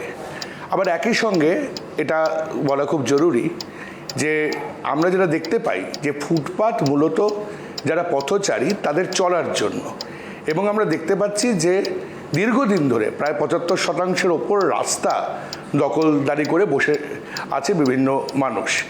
আজকে যেমন একজন মা দুধ খাওয়াচ্ছেন, সেটা যেমন জরুরি একটি কাজ, আবার একই সঙ্গে এই ফুটপাতে যখন বড় বড় গাড়ি রাখা হয় মধ্যরাতে, সেগুলোতে কিন্তু বলার সেইভাবে লোক বা মানুষ আমরা পাই না। তাই এটা খুব জরুরি যে ফুটপাতে যারা বসবাস করছে বা ফুটপাতে যারা আছেন বা ফুটপাতে যারা বিভিন্ন ব্যবসা বাণিজ্য করছেন, সেটা কিন্তু আজকে একদিন ধরে হয়নি, এটা দীর্ঘদিন ধরে যে সরকারি ক্ষমতায় আসুক তারা এই ফুটপাতে মানুষজনকে বসিয়েছে। একজন মা যেমন তার শিশুকে দুগ্ধপান করাবেন, এটা তার অধিকারের মধ্যে পড়ে, ঠিক তেমনি একই সঙ্গে একজন পথচারী যেন ফুটপাত দিয়ে হাঁটতে পারে, সেটাও সরকার নিশ্চয়ই দেখবেন। কিন্তু প্রশ্ন হলো, আজকে ভারতবর্ষের মতো যে আর্থসামাজিক দেশে আমরা বসবাস করি, আজকে যেখানে সরকার বিভিন্ন জায়গায় সুযোগ সুবিধে মানুষকে দিতে পারছে না, আজকে এটা মাথায় রাখতে হবে যে আমরা এতদিন দীর্ঘ 47 সালের স্বাধীনতার পর এই ভারতবর্ষে অনেক সময় মানুষ সেই নাগরিক সুরক্ষাগুলো পাচ্ছে না। সেখানে কিন্তু একজন মাকে আক্রমণ করে কোনো লাভ নেই। এটা অত্যন্ত দুর্ভাগ্যজনক যে এই ঘটনাটা ঘটেছে। আবার একই সঙ্গে এটাও দুর্ভাগ্যজনক, কলকাতার রাস্তায় হাঁটাটাও যায় না অনেক ক্ষেত্রে। তাই এখানে একটা ব্যালেন্স দরকার। নগর উন্নয়ন দপ্তর যেমন এই কাজটা করছেন যে সুন্দরভাবে নগরকে সাজানোর জন্য, ঠিক সরকারের অন্যান্য দপ্তরও আছে এবং দীর্ঘ সময় ধরে ছিল। নতুনভাবে যদি সেই সরকার ভাবে যে অন্যান্য দপ্তরগুলো যাতে আরেকটু অগ্রণী ভূমিকা পালন করে, যাতে মাকে যেন ফুটপাতে দুধ খাওয়াতে না হয়, সে ব্যবস্থা, সে আর্থসামাজিক ব্যবস্থাটাও কিন্তু সরকারের পক্ষ থেকে করা দরকার। আমরা সার্বিকভাবে ভারতবর্ষের যে প্রেক্ষাপট, আর্থসামাজিক যে প্রেক্ষাপট, এখানে নারী সুরক্ষা জরুরি এবং একই সঙ্গে শিশু সুরক্ষা জরুরি। ঠিক একই সঙ্গে দীর্ঘদিন ধরে আমরা দেখি যে রাস্তায় বহু অ্যাক্সিডেন্ট হচ্ছে, পথ চলা যাচ্ছে না, কারণ ফুটপাত তো পথ চলতি মানুষদের জন্য। এটা আজকে ঘটেনি এবং দীর্ঘদিন ধরে যে সরকারি ক্ষমতায় এসেছেন তারা ফুটপাতে এই ধরনের ব্যবস্থা নেননি। তাই আজকে এই ঘটনাটাকে যেমন আমরা নেতিবাচক রূপে ব্যাখ্যা করছি, ঠিক একইভাবে আমাদের ইতিবাচকভাবে ব্যাখ্যা করা দরকার। মন্ত্রী যে কথা বলেছেন সেই কথার পরিপ্রেক্ষিতে একটাই বলতে হয় যে মানবিক মন্ত্রীকে আমরা খুঁজে পাচ্ছি না। এই সরকারের আমলে যে পরিবর্তনের সরকার, সেই সরকারের কিন্তু ক্ষমতা যেমন অনেকটা, সেরকম দায়িত্বও অনেকটা, এবং সেই দায়িত্ববোধ থেকে যদি একজন মন্ত্রী সাধারণ দরিদ্র আশ্রয়হীন ফুটপাতবাসীর সঙ্গে কিভাবে কথা বলতে হবে মানবিকতার খাতিরে, সেটা যদি এখনও না বুঝতে পারেন, তাহলে আমার মনে হয় 100 দিনে অনেক কিছু বোঝাটা বাকি রয়েছে। আরও আগামী দিনে কিন্তু চলতে হবে, আরও 4 বছর 8 মাস মতো চলতে হবে, যে কথাবার্তা বলা শিখতে হবে। কার সঙ্গে কি ধরনের কথা, আপনি প্রেস কনফারেন্সে যেভাবে কথা বলবেন, একটা গুন্ডার সঙ্গে যেভাবে কথা বলবেন, আর ফুটপাতবাসী আশ্রয়হীন দরিদ্র মানুষের সঙ্গে কথা বলার দুটোর মধ্যে ফারাক রয়েছে। এই জায়গাটা বুঝতে হবে। আমার মনে হয় বিজেপি সরকারের মন্ত্রীদের কর্মশালা করানো উচিত, কিভাবে কথা বলবে, কার সঙ্গে কখন কি টোনে, সেটা দরকার। না হলে কিন্তু মানুষের বিরূপ প্রতিক্রিয়া মন্ত্রীদের প্রতি আসবে, এবং এই একই মন্ত্রী যখন অন্য ভালো কাজ করবে সেটাও মানুষ ভালোভাবে নেবে না। কারণ একটা খারাপ বক্তব্য যতটা ভাইরাল হয়, যতটা মানুষের মনে বিরূপ প্রতিক্রিয়া সৃষ্টি করে, সেটা কিন্তু একটা দপ্তরকে কালিমালিপ্ত করতে পারে। ফলে আগামী দিনে এই যে পুর নগর উন্নয়ন মন্ত্রী যে কথা বলেছেন, বা আমরা দেখছি অন্যভাবে যাদবপুরেও আমরা দেখেছি বিধায়ক কিভাবে কথা বলেছেন, ফলে এই যে কথা বলার টোন, এগুলো কিন্তু আমরা দেখছি যে বিজেপি সরকারের মন্ত্রীরা একটুখানি কিন্তু এখনও শিক্ষানবিশ রয়ে গেছেন। ফলে তাদেরকে আরও ম্যাচিওর ওয়েতে কথা বলতে হবে, যাতে সমস্ত ধরনের মানুষ তাদেরকে নিজেদের মানুষ মনে করে। সরকার হচ্ছে সাধারণ মানুষের, গরিব মানুষের, সেটা দেখতে হবে। আমি ক্ষমতার দম্ভ থেকে কথা বলার পরে আবার ডিগবাজি খেয়ে অন্যরকমভাবে কি কথা বলতে চেয়েছি সেটা আমি বলবো, এইটা কিন্তু দ্বিতীয়বারের কথাটা আর মানুষ মনে রাখে না। মানুষ প্রথমবারের অ্যাপ্রোচটাই মনে রাখে। সেটা খারাপ হয়েছে, সেটা দ্রুত আগামী সময়ে বদলে নেওয়া দরকার। আর পুনর্বাসন, ফুটপাত যদি হকারদের না হয়, ফুটপাত দরিদ্র মানুষের না হয়, তাহলে তাদের পুনর্বাসন দরকার। অবশ্যই ফুটপাত দখলমুক্ত করা দরকার, কিন্তু তাদেরকে আগে পুনর্বাসন করুন, আগে তাদেরকে একটা বাসস্থান দিন, যাতে 6 মাসের বাচ্চা শিশুটা ফুটপাতে না থাকে। দ্রুততার সঙ্গে তাদের পুনর্বাসন করুন, তারপরে তাদেরকে না হয় 1 গামলা দুধের জায়গায় আপনি তাদের হাতে বই খাতা তুলে দিন, তাদেরকে চাকরি তুলে দিন, তাদের কর্মসংস্থান তুলে দিন। সাধারণ মানুষ এটাই প্রত্যাশা করে। ফলে আপনাদের বিজেপি সরকারের কাছে আমার দাবি থাকবে যে আগামী দিনে সাধারণ মানুষ যাতে আর ফুটপাতে না বসবাস করে সেটা দেখুন, সাধারণ মানুষ যাতে ভিক্ষা করতে না হয় সেটা দেখুন, কর্মসংস্থানের উপায়ে দেখুন, পুনর্বাসনের উপায়ে দেখুন, এবং মন্ত্রীদের কথাবার্তা বলার রাশ টানুন, লাগাম টানুন। এই কিন্তু শুরু। এইটাতে যদি প্রথমেই যদি আপনারা রাশ না টানেন, তাহলে আগামী দিনে আরও অনেক কটু কথা বা অন্যভাবে অন্য ধরনের কথার টোন মানুষের কিন্তু খারাপ লাগবে, বিরূপ প্রতিক্রিয়া হবে। এরই মধ্যে কলেজে কলেজে পরিচালন সমিতির সভাপতির নাম ঘোষণা ঘিরে তুঙ্গে উঠেছে বিতর্ক। শুক্রবার এই বিজ্ঞপ্তি জারি করেছে উচ্চশিক্ষা দপ্তর, যেখানে দেখা যাচ্ছে রাজ্যের সরকারি সাহায্যপ্রাপ্ত 247টা কলেজের অধিকাংশতেই গভর্নিং বডির মাথায় বসানো হয়েছে বিজেপির সাংসদ, মন্ত্রী, বিধায়ক নেতাদের। আমাকে আমার মতো থাকতে দাও। শিক্ষা হয়তো নীরবে বারবার একথা বলেছে, কিন্তু শিক্ষাকে শিক্ষার মতো থাকতে দিতে সবারই অসুবিধা। যুগে যুগে শিক্ষাকে রাজনীতির ফাঁসে আষ্টে পৃষ্ঠে বেঁধেছেন রাজনীতিবিদরা। বিরোধী থাকা অবস্থায় সবাই বলেন শিক্ষা থাকা উচিত শিক্ষাবিদদের হাতে, কিন্তু তারপর যে যায় লঙ্কায় সেই হয় রাবণ। অতীত, সাম্প্রতিক অতীত, বর্তমান সবাই যেন মিলেমিশে একাকার। বাম আমলে ছিল অনিলায়ন, তৃণমূল আমলে স্কুল কলেজের পরিচালন সমিতির মাথায় তৃণমূলের বিধায়ক, সাংসদ, মন্ত্রীরা থাকতেন। আর বিজেপি ক্ষমতায় আসতেই গৈরিকীকরণের সূচনা। রাজ্যের 247টি সরকার পোষিত কলেজের পরিচালন সমিতির সভাপতি পদে অধিকাংশই বিজেপির জনপ্রতিনিধি। এমনকি বিজেপির নেতাও এক একজনের হাতে একাধিক কলেজ। বিজেপি ক্ষমতায় এসে বলেছিল ওরা দলতন্ত্রের বাইরে রাখবে শিক্ষাকে, কিন্তু দেখা যাচ্ছে ওদের পার্টির মধ্যে নিশ্চয়ই চাপ ছিল। ওদের যারা হয়েছেন তাদেরও শিক্ষা সম্বন্ধে বেশি জ্ঞানও নেই, আগ্রহ নেই। শিক্ষার উন্নতি ওদের লক্ষ্য নয়, দলীয় কর্তৃত্ব প্রতিষ্ঠাই ওদের লক্ষ্য। আমরা কারো ফেলে দেওয়া জুতোয় আমরা পা গলাতে চাই না। আমাদের নিজস্ব একটা পদ্ধতি আছে এবং নিজস্ব একটা নীতি আছে এবং একটা রীতি আছে, সেটা মেনেই হবে। আগামী দিনে এটা আপনারা বুঝতে পারবেন যে আমাদের কলেজগুলো কেমন চলছে। রাজ্যে বিজেপি ক্ষমতায় আসার পর খোদ মুখ্যমন্ত্রী শুভেন্দু অধিকারী শিক্ষাঙ্গনকে রাজনীতিমুক্ত করার বার্তা দিয়েছিলেন। আমরা দেখেছি যে শিক্ষাঙ্গনগুলিকে রাজনৈতিক প্রভাব মুক্ত করা, সেই উদ্দেশ্যে বিভিন্ন বিদ্যালয়, কলেজ এবং ইউনিভার্সিটিতে যে রাজনৈতিক মনোনয়ন ছিল সেগুলো আমরা বাতিল করেছি। কারণ শিক্ষাঙ্গনের রাজনীতি মুক্ত করা, বিশ্ববিদ্যালয়গুলিকে অটোনমি দেওয়া, এগুলো অগ্রাধিকারের ভিত্তিতে আমাদের করা উচিত। তার 3 মাসের মাথায় দেখা গেল এই ছবি। কলকাতা থেকে কাকদ্বীপ, কোচবিহার থেকে বীরভূম, সব জায়গাতেই কলেজের গভর্নিং বডির সভাপতি পদ পেয়েছেন বিজেপির বিধায়ক, মন্ত্রী, এমনকি নেতারাও। রাজ্যের অর্থমন্ত্রী স্বপন দাশগুপ্তকে 3টি কলেজের পরিচালন সমিতির সভাপতি করা হয়েছে। 3টি কলেজের গভর্নিং বডির সভাপতি হয়েছেন শিল্পমন্ত্রী তাপস রায়, স্কুল শিক্ষামন্ত্রী দীপক বর্মন 2টি, উচ্চশিক্ষামন্ত্রী জগন্নাথ চট্টোপাধ্যায় 3টি, স্বাস্থ্যমন্ত্রী শারদত্ত মুখোপাধ্যায় 2টি, পুর ও নগরোন্নয়ন মন্ত্রী অগ্নিমিত্রা পালকে 1টি কলেজের পরিচালন সমিতির সভাপতি করা হয়েছে। যারা বলেছিলেন শিক্ষাক্ষেত্রে রাজনীতি থাকবে না, তারাই সবথেকে বড় রাজনীতিকরণ করলেন। তো পুরোদস্তুর বিজেপির এমপি এমএলএ, বিরোধীদেরও কাউকে রাখেনি। তাহলে যারা এনসিপিআই বলে বিজেপি নেতাদের বাড়ি ঘুরঘুর করলেন, আর এখানে যারা বালিশ চাটা বিজেপিকে এত তেল মারলেন, কী লাভ হলো? এমএলএদের কাছ থেকে একটা সাজেশন নিতেন, তারপরে শিক্ষামন্ত্রীর তো এখতিয়ার ছিল, সেটা উনি সিদ্ধান্ত নিতেন। রাজনৈতিক নেতা নয়, বসেছেন জনপ্রতিনিধিরা যারা নির্বাচিত হয়েছেন মানুষের রায়ে, এবং একজন জনপ্রতিনিধি হিসাবে আমাদের দায় এবং কর্তব্য হচ্ছে প্রত্যেক মানুষের সেবা দেওয়া। গভর্নিং বডির ক্ষেত্রে সাংসদ কিংবা বিধায়কদের যে দায়িত্ব দেওয়া হয়েছে, তারা রাজনীতির ঊর্ধ্বে উঠেই এই কাজ করবে বলেই এই দায়িত্ব দেওয়া হয়েছে। সিপিএম আমলে শিক্ষার উপর একচ্ছত্র আধিপত্য ছিল আলিমুদ্দিনের, বলা হতো অনিলায়ন। তৃণমূল আমলেও কিচ্ছু বদলায়নি।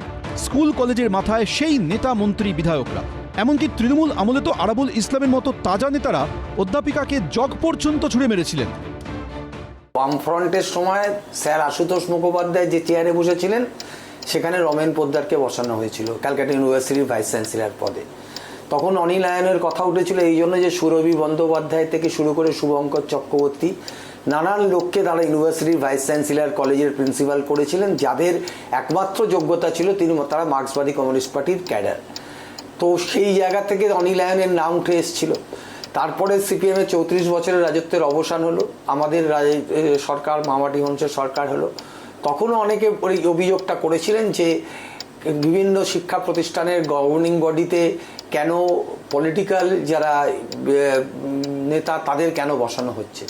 তা আমি এইটুকু বলতে পারি যে শিক্ষার সঙ্গে সম্পর্ক রাখা, যেরকম আশুতোষ কলেজের গভর্নিং বডির প্রেসিডেন্ট ছিলেন প্রফেসর সৌগত রায়।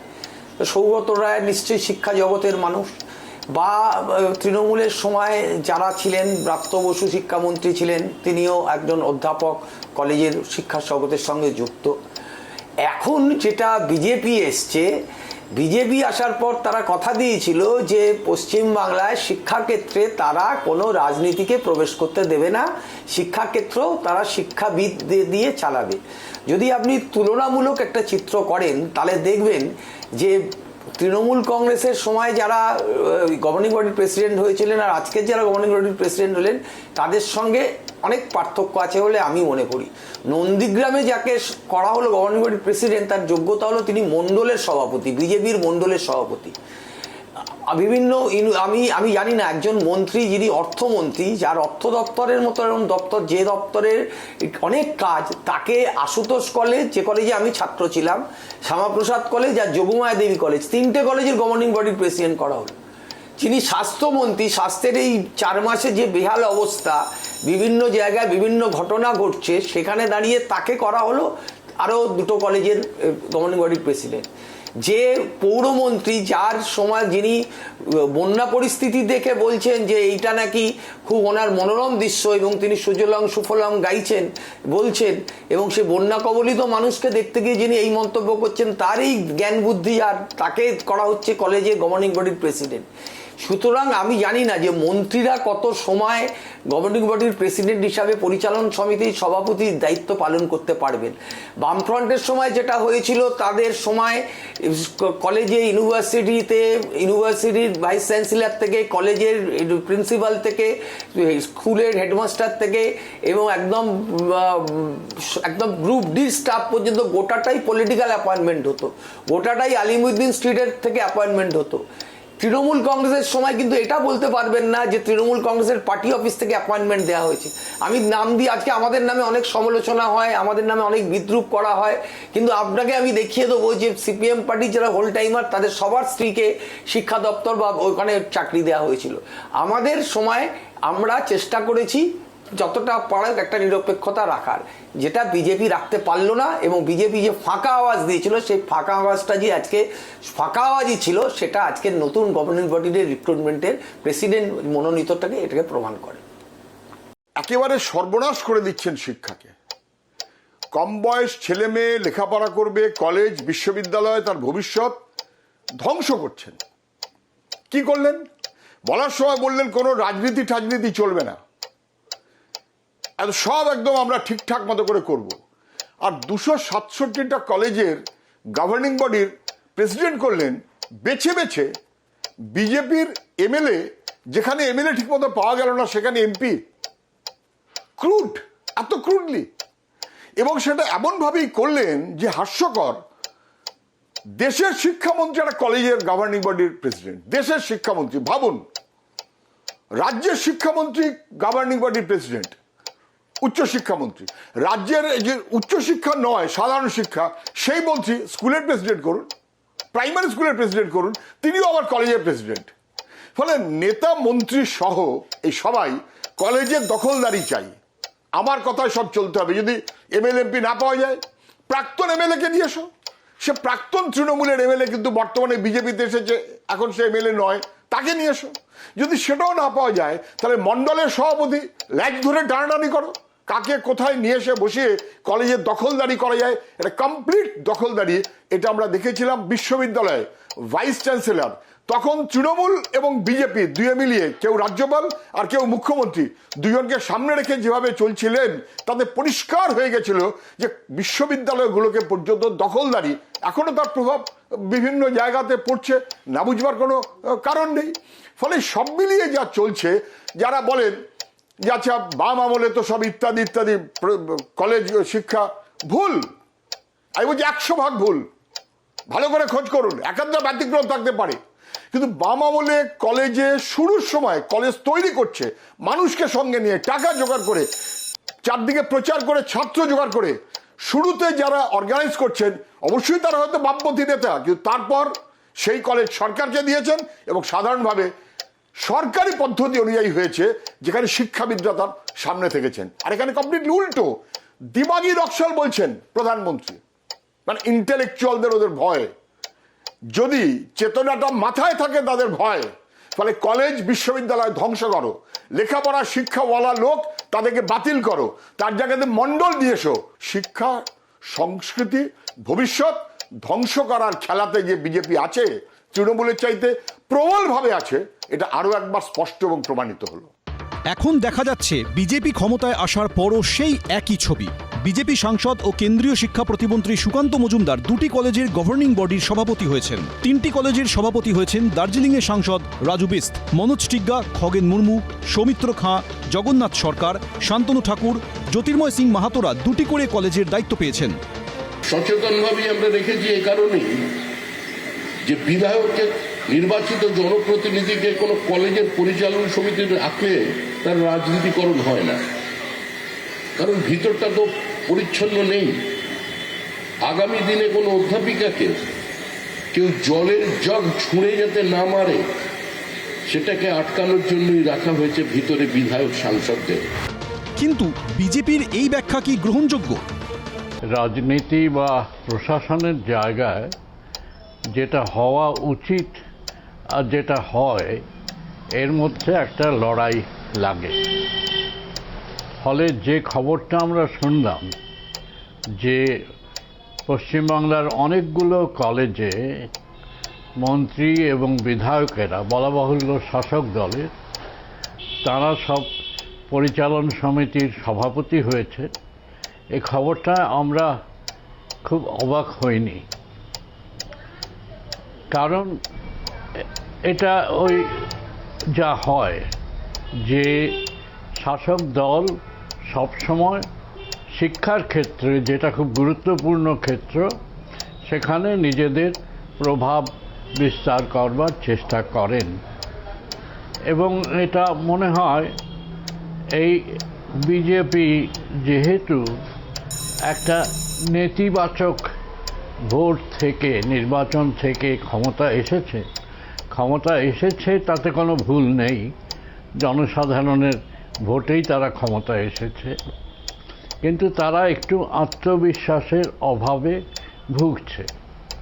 ভাবছে যে ছাত্রদের, বিশেষ করে চারপাশের ছাত্রদের মতিগতি দেখে, আরশোলা যাদের বলা হচ্ছে, তাদের মতিগতি দেখে তারা একটু মনে হয় আত্মবিশ্বাসের অভাবে ভুগছে।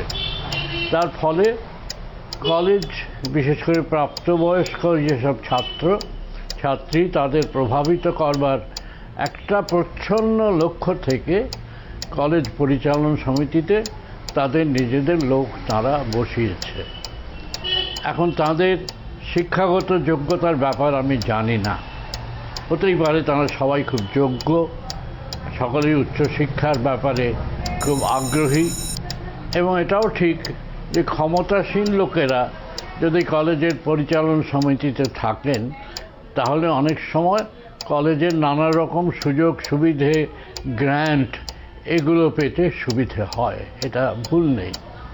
কিন্তু এটাও মনে হয় যে হয়তো ছাত্রদের মধ্যে বিজেপির নিজের না হোক, আরএসএসের যে দল, অখিল ভারত কি যেন, যেটা ছাত্রদের ABVP, তাদের প্রভাব খানিকটা যেন সঞ্চার করবার জন্যেই এরকম একটা পরিকল্পনা নেওয়া হয়েছে। এটা খুব যে সফল হবে তা তেমন মনে হয় না। যা হওয়া উচিত ছিল তা থেকে একটু সরে গেছে।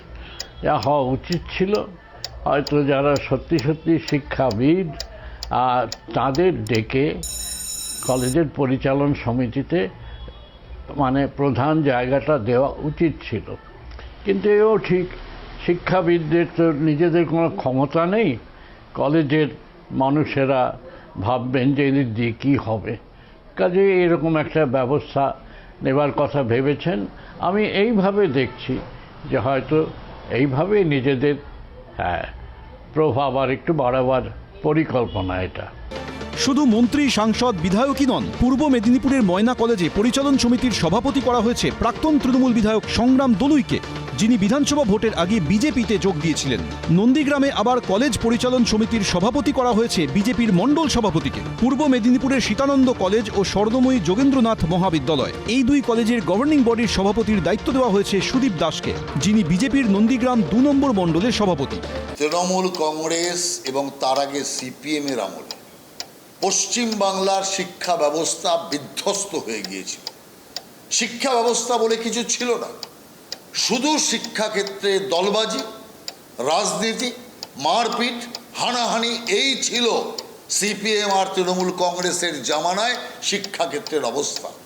যে কারণে কোনো মেধাবী ছাত্রছাত্রী পশ্চিম বাংলায় উচ্চশিক্ষা নিতেন না, সব এই রাজ্য থেকে ভিন রাজ্যে চলে যেতেন। মেধা এই রাজ্য থেকে ভিন রাজ্যে চলে যাচ্ছে, এই রকম একটা সংকটময় অবস্থা। এই সময় বিজেপি সরকার আসার পর, বিজেপি সরকারের হাতে কোনো জাদুদণ্ড নেই যে জাদুদণ্ড ঘোরাবে আর রাতারাতি সব পরিবর্তন হয়ে যাবে। সেই কারণে বিজেপি সরকার শিক্ষাকে সবচেয়ে বেশি অগ্রাধিকার দিয়ে মেধা যাতে এই রাজ্যের মেধা এখানেই থাকে, এই রাজ্যের যে সন্তান সন্ততিরা যাতে এখানে লেখাপড়া করায় নিরাপত্তা বোধ করে, তার জন্য শিক্ষায় আমূল সংস্কার আনার কাজ শুরু করেছে। আরে এমএলএ এমপিরা বিজেপির লোক নন, তারা জনপ্রতিনিধি। মুখ্যমন্ত্রী কার, প্রধানমন্ত্রী কার? মানুষের। ভারতের প্রধানমন্ত্রী, রাজ্যের মুখ্যমন্ত্রী। অতএব তাকে কোনো পার্টির ফিতেতে বাঁধা উচিত নয়। সেই কারণে এমএলএ এমপি যারা কলেজ পরিচালনার বোর্ডে আছে তারা প্রত্যেকেই জনপ্রতিনিধি। কারণ আমরা এই শিক্ষার আমূল সংস্কার করতে চাই, শিক্ষার উন্নত অবস্থা আনতে চাই, যা ছিল একদিন বাংলায় সেটা ফিরিয়ে আনতে চাই। সেই কারণে জনপ্রতিনিধিদের নিয়ে শিক্ষা ব্যবস্থায় নজরদারি বাড়ানোর কাজ হচ্ছে। একটা কি দুটো কলেজে সামান্য কোথাও বিচ্যুতি হতে পারে, সেই বিষয় অবশ্যই আমরা খতিয়ে দেখব। তার সাথে সাথে এই যে যাদবপুর বিশ্ববিদ্যালয়, মমতা ব্যানার্জি বলেছিলেন এখানে দেশ বিরোধী আকড়া আছে, এখানে নকশালাইজরা, এখানে ডেরা গেড়েছে মাওবাদীদের কারখানা। তারপরেও মমতা ব্যানার্জি কিচ্ছু করেননি।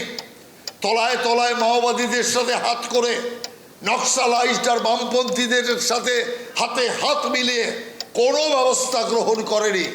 সে ছাত্র মৃত্যুর পর যারা সিসিটিভি লাগাতে দিল না, যেখানে যাদবপুর বিশ্ববিদ্যালয়ে জাতীয় পতাকা তুলতে দেওয়া হয় না, যাদবপুর বিশ্ববিদ্যালয় যেখানে দেশের মধ্যে একটা গৌরবময় বিশ্ববিদ্যালয়, যেখানে পরিষ্কারভাবে স্লোগান ওঠে কাশ্মীর এর আজাদি চাই, ভারত টুকরো টুকরো করার কথা বলা হয়, এই জাতীয় বিশ্ববিদ্যালয়কে মুক্ত করতে হবে সন্ত্রাসবাদীদের হাত থেকে, ভারত বিরোধীদের হাত থেকে, নকশালাইজদের হাত থেকে। অতএব সেই কাজ যেটা মমতা ব্যানার্জির সরকার পারেনি, আমরা করে দেখাবো। কিছু দিনের মধ্যেই তা করে আমরা দেখাবো। পূর্ব মেদিনীপুরের প্রভাত কুমার কলেজের পরিচালন সমিতির মাথায় বসানো হয়েছে বিজেপি সাংসদ সৌমেন্দু অধিকারীকে। এগরা সারদা শশীভূষণ কলেজের দায়িত্ব দেওয়া হয়েছে বিজেপি বিধায়ক দিব্যেন্দু অধিকারীকে। পশ্চিমবঙ্গে রাজনীতিমুখী সমাজ, ফলে পশ্চিমবঙ্গে শিক্ষাঙ্গনে যে রাজনীতিকরণ হবে না, এটা খুব একটা সাধারণ ভাবার মতন বিষয় নয়। ফলে যা হওয়ার তাই হয়েছে। এবার বিজেপি রাজত্বে একটা মুশকিল হচ্ছে, বিজেপি রাজত্বে কিন্তু সবটা গেরুয়াকরণ হচ্ছে এমনটা নয়। তার কারণ হচ্ছে বিজেপি রাজত্বে প্রচুর তৃণমূলের লোকজন আছেন যারা বিজেপির সঙ্গে মিলেমিশে আছেন। ফলে বিজেপি রাজত্বে বিজেপি এবং তৃণমূলের একটা বড় অংশ যে আজকে কলেজের পরিচালন সমিতিতে থাকবেন, এটাই স্বাভাবিক। এবার কারা থাকবেন, এদের মধ্যে একটা কিছু অংশ আছেন যারা তৃণমূল থেকে বিজেপিতে গেছেন, ভোটে নির্বাচিত হয়েছেন, তারপর জনপ্রতিনিধি হিসেবে এমপি বা এমএলএ হয়ে এই 247টি কলেজের পরিচালন সমিতিতে গেছেন। তবে এর বাইরেও আছে, অর্থাৎ তৃণমূল ছেড়ে বিজেপিতে জয়েন করেছেন বা বিক্ষুব্ধ তৃণমূল হয়েছেন, ভোটে যেতেন টেতেননি, বা তৃণমূল থেকে গিয়ে মণ্ডল সভাপতি হয়েছেন বিজেপির, এইরকম লোকজনও কলেজের পরিচালন সমিতিতে ঢুকেছেন। এবং এই জায়গাটিতে দুভাবে দেখা যায়। এক হচ্ছে অনিলায়ন সম্পন্ন হলো, অর্থাৎ পশ্চিমবঙ্গের রাজনীতিতে একটা সময় বামপন্থীদের যখন দখল ছিল, তখন আমরা বারবার আলোচনা করেছি যে একটা মধ্যমেধার দাপট এবং বিভিন্ন জায়গায় বামপন্থীরা নাক গলাচ্ছেন। তার থেকেও কিন্তু বড় আরেকটি বিষয় থাকছে, সেটা হচ্ছে জগছোঁড়া না হলেও যে আরাবুলীকরণ হয়েছিল পশ্চিমবঙ্গের শিক্ষা ব্যবস্থার তৃণমূল আমলে, সেই ব্যবস্থাটাও আমরা আগামী দিনে দেখতে পারবো কিনা সেদিকে একটা নজর রাখতে হবে। এখন কিন্তু বিজেপি তো নির্বাচনে ক্ষমতায় আসার আগে তাদের যে কথাগুলি বলেছিল তাতে তো শিক্ষাঙ্গনে শিক্ষার কথাই ভাবা হয়েছিল, এবং সেটা কিন্তু একেবারেই দেখা যাচ্ছে না। অর্থাৎ সেই অঞ্চলে নিঃসন্দেহে কেউ আছেন যিনি প্রাক্তন অধ্যাপক বা তিনি অবসর নিয়েছেন কোথাও থেকে, কোনো প্রিন্সিপাল, তাদেরও সেখানে রাখা যেত। তাহলে এদের রাখার কারণটা কি?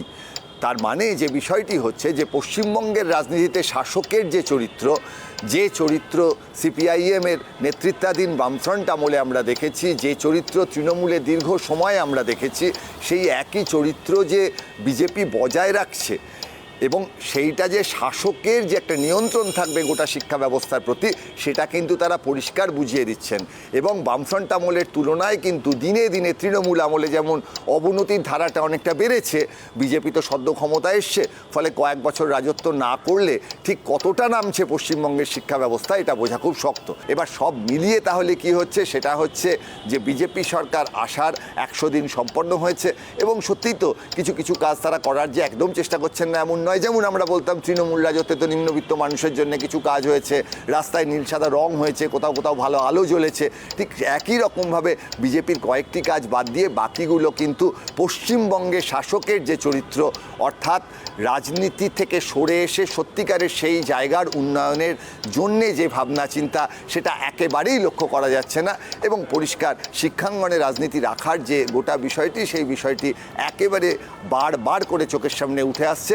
এবং এর ফলে অনিলায়ন থেকে শুরু করে সেই আরাবুলের জগ ছোঁড়ার যে রাজনীতি, সেই রাজনীতির পথটা কিন্তু বিজেপি পরিষ্কারভাবে দেখিয়ে দিল। যাদবপুর কাণ্ডে সমালোচনার মুখে পড়েছেন যে বিজেপি বিধায়ক, সেই সর্বরী মুখোপাধ্যায়কেও দুটি কলেজের গভর্নিং বডির সভাপতি করা হয়েছে। বাঙালির আকাশ থেকে দলমুক্ত শিক্ষাঙ্গন আর একেবারেই যাচ্ছে না। একটা নতুন সরকার নতুন আশা নিয়ে এসেছিল, যারা বছরকে বছর বলেছিল যে শিক্ষা অঙ্গন থেকে দল মুক্তিও করবে, তারা বামেদের অনিলায়ন নিয়ে চিৎকার করেছে যে কিভাবে বামেরা কলেজ বিশ্ববিদ্যালয়গুলোকে দখল নিয়েছিল। তারা তৃণমূলের 15 বছর শাসনকালে মনোজিৎ মিশ্র মডেল নিয়ে সরব ছিল যে কিভাবে তৃণমূল কংগ্রেস কলেজ বিশ্ববিদ্যালয় স্কুলগুলো দখল নিয়েছিল তাদের এমএলএ এমপি সাংসদ নেতাদের দিয়ে, এবং কিভাবে আনহলি অ্যালায়েন্স দিনের পর দিন ছাত্র নেতাদের সাথে এমএলএদের ছিল, মন্ত্রীদের ছিল। আশা করা গিয়েছিল নতুন সরকার পরিবর্তনের পরে শিক্ষাবিদদের দিয়ে বিশ্ববিদ্যালয় কলেজগুলোতে একটা উপযুক্ত পরিবেশ, দলমুক্ত পরিবেশ, একটা রাজনীতিমুক্ত শিক্ষাঙ্গন আমাদের উপহার দেবেন। কিন্তু অত্যন্ত দুঃখের সাথে যেটা আমাদের দেখতে হচ্ছে যে পশ্চিমবাংলায় নতুন সরকার কলেজ বিশ্ববিদ্যালয় বা কলেজগুলোতে যে গভর্নিং বডির সদস্য মনোনয়ন দিয়েছে সেখানে সব এমএলএদেরকে, সেই এমএলএর পাশাপাশি আবার মণ্ডল সভাপতি তাদেরকেও কলেজের পরিচালন সমিতিতে ঢোকানো হয়েছে। উদ্দেশ্য একটাই, গৌরিকীকরণ পূর্ণাঙ্গভাবে করা। ভারতবর্ষের বিভিন্ন রাজ্যে বিজেপি শিক্ষাঙ্গনে শিক্ষা প্রতিষ্ঠানগুলোর কিন্তু গৌরীকরণ করিয়েছে। গৌরীয়করণ সারা ভারতবর্ষে সর্বত্র, যার জন্য মধ্যমেধার চাষ সারা ভারতবর্ষে চলছে। এবং যারা মেধাসম্পন্ন ছাত্রছাত্রী তারা বিদেশে পাড়ি দিচ্ছে। একই ছবি পশ্চিমবাংলাতেও কিন্তু আমরা দেখতে পাচ্ছি। সরকারের সামনে সুযোগ ছিল একটা ভিন্ন পথ, বিকল্প পথ, অর্থাৎ বামেরা যেভাবে বিশ্ববিদ্যালয়ের দখলদারি নিয়েছিল, কলেজের দখলদারি নিয়েছিল, তৃণমূল যেভাবে দখলদারি নিয়েছিল, তার বাইরে গিয়ে একটা বিকল্প পথের সন্ধান করার সুযোগ ছিল শ্রমিক ভট্টাচার্য, শুভেন্দু অধিকারীর কাছে। তারা সেই পায়ে মারায়নি। দীর্ঘ শাসন তারা করবে, ফলে কলেজ বিশ্ববিদ্যালয়গুলোকে দখলদারি করতে হবে, দখলে রাখতে হবে, এবিভিপিকে ঢোকাতে হবে এবং তাদের মাধ্যমে কলেজ বিশ্ববিদ্যালয়গুলো নিয়ন্ত্রণ নিতে হবে। সেই কারণেই এমএলএ যারা গভর্নিং বডিতে থাকবেন তারা কিন্তু তাদের পক্ষে কোনো সুযোগই নেই বা তারা পারবেন না তার নিজের সংগঠনকে সামান্যতম বাজি রাখতে। কারণ তারা চাইবেন সমস্ত কলেজ বিশ্ববিদ্যালয়গুলো এবিভিপি দখলদারি থাকুক, কারণ এই এবিভিপি দখলদারির মাধ্যমেই তারা নির্বাচনী মেশিনারি তৈরি করবেন, যেটা আমরা তৃণমূল আমলে দেখেছি। তৃণমূলের নেতারা কলেজ বিশ্ববিদ্যালয়গুলো দখলদারি করেছে এই কারণেই যে ওই কলেজের ছাত্রদেরকে দিয়েই বুথ দখল করত, ভোট লুট করত। সেই একই মডেল বিজেপি কিন্তু আমাদের এ রাজ্যে আবার প্রতিষ্ঠা করলো। ফলে বাঙালি শিক্ষামুক্ত উৎকর্ষ যে শিক্ষা ব্যবস্থা সেটা কিন্তু অধরা থাকবে বলেই কিন্তু মনে করা হচ্ছে।